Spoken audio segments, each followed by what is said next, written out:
We face a lot of pain in the world. We face overwhelm, anxiety, maybe a death of a loved one, or a cancer diagnosis, or a child who has ADHD, or economic insecurity. How am I going to get my next paycheck? Or political turmoil on the global stage, or fear of World War III. The list goes on and on. How do we face difficult emotions and overwhelm? And why on earth am I wearing whatever I'm wearing? That's right. This is an Aikido gi. It's an Aikido uniform.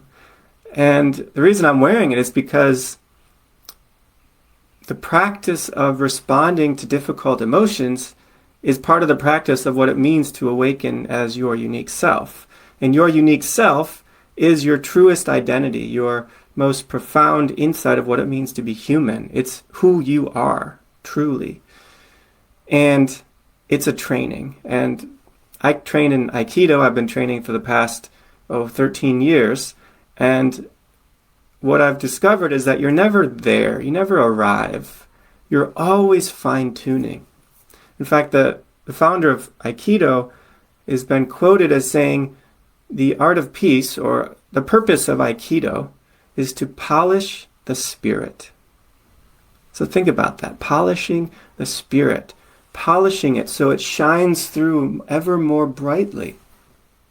And the purpose of awakening to your unique self and the unique self practice is to polish the spirit of who I am as a unique self, as a unique expression of the field of interconnected, unified oneness that is uniquely expressing itself in, as, and through me.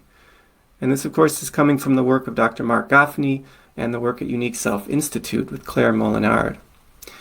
And so one of the things that we talk about is that unique self is actually a perception. It's a clarification of who I know myself to be. And so what I'd like to do in this short video is talk about what it's like to be practicing this unique self-perception. It's an ongoing, continuous training every day. And there's a way that you can notice what we call four selves, because in any given day, who we identify it as, who I am, the answer to the question of who I am, actually determines how I respond to any given situation. And believe it or not, every day, most of us are in a fixed identity, or we try to maintain a fixed identity, and we inevitably crash into different identities all the time. But I'm just going to talk about four identities. And the four identities are, we call it separate self, false self, true self, and unique self. And I'm going to go through each of these selves and share about what it's like to respond to anxiety. Anxiety is the one I'm going to focus on today. And let's say, think of something that you feel anxious about. What if you step into a new relationship and you're having this anxiety of being subsumed by the other person, or you don't have enough income and you have an anxiety of how am I going to pay rent the next day? Okay? From the perspective of the separate self is this conventional sense of an ego. And an ego is a constant project of creating an identity that feels solid and fixed and comfortable. And there's this identity project of I exist because if I, as a separate self, actually sit into the depth of the present moment and see myself dissolve, it feels like death. The separate self is doing everything as possible to push away death. And any sort of anxiety, discomfort is actually one form of facing death. All right? And so as separate self, when I experience anxiety, what do? I've got to fix it. I've got to stop it. I've got to find a pill. I've got to go to a therapist. I've got to comfort it. Oh no, it's fine. I have to numb it. I have to take in substances that numb the experience of feeling it. And so I'm fundamentally insecure and I need to cover it up, right? For whatever I do, I cannot feel the anxiety. Or I simply take action. I stay busy and avoid feeling it fully. And then there's what we call the false self. Now, the false self is the way that we've constructed our identity from an early age based on some traumatic experience or something that when we were young we actually couldn't make sense of. And so we made a conclusion about who we are that we retain, and it continues to pop up throughout our lives and bring us into these trauma responses, and we get triggered and we get into spirals. So it might be the false self comes up with a sentence. It might be, I am unlovable, or I don't belong, or I am invisible, or I'm alone, I'm not good enough, I am, and you fill in the blank. A very simple phrase that actually comes back over and over again when situations trigger it in our current life. And so if I'm in the false self, this is a very uncomfortable place to be. It's not just the anxiety, it's actually, I am anxiety. It's like there's a fundamental spiraling down and chaotic loop of a very distorted perception of the world. And everything appears to be terrible from this space of false self. Everything appears to be overwhelming. So I interpret as false self, I walk around and I'm anxious of everything. And thankfully, a lot of times the false self comes up and then it finally subsides, and it comes up and finally subsides. But I know that in my experience, when I'm in romantic relationships and I get really close, sometimes that's when my early false self comes up, or when I've got economic insecurity. Now there's the true self. And the true self is when we realize that I am not my body, I am not my emotions, I'm not my thoughts. I am not merely this small, skin-encapsulated, separate self. I can rest. Anxiety? What anxiety? There's nowhere to go, nothing to do. All is well, all is perfect. I'm just here.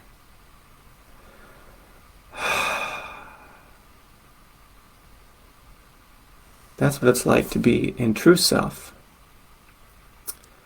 And what is unique self? Why wouldn't we just stay in this blissful freedom and perfection forever? Well, it's because you and I both know that's not the end of the story. That I still have, I have a unique experience of my life. I have a unique storyline. I have a unique set of desires and gifts to give the world. I have needs that I want to fulfill. I want to give my gifts to those who are around me. And that's not merely the separate self or the ego self. There's something powerful and profound about this interconnected oneness, whatever name you want to choose for it, is uniquely seeing through my eyes, uniquely desiring through my desires, uniquely thinking through my thoughts, and feeling through my feelings, and touching and living through my life. And so reality wants to live through you, because there's no one that ever was, is, or will be ever again that can express that unique perspective that is you, the unique quality of your being in the world, and the unique set of gifts that only you can give in your unique circle of influence and intimacy. And so you are a unique expression of also 13.8 billion years of evolution that wants to continue to evolve. So when we look at anxiety from the perspective of unique self, first of all, we just see it as information. It's not who I am, but it's also not merely made up and illusory. It's part of my unfolding. It's actually ultimately an ingredient that will be incorporated into my greatness and my fullest expression. Underneath the anxiety is merely energy that fuels my own evolution for me to give my greatest gifts to the greatest needs around me. One practice that I would do as a unique self, and I'm feeling that contracted tightening of fear or anxiety, is I expand and I take in all of the people in my life, in the world, that are experiencing anxiety right now. It's part of the human condition. I'm not alone. And I can I can empathize with a wider circle of those who are feeling anxious.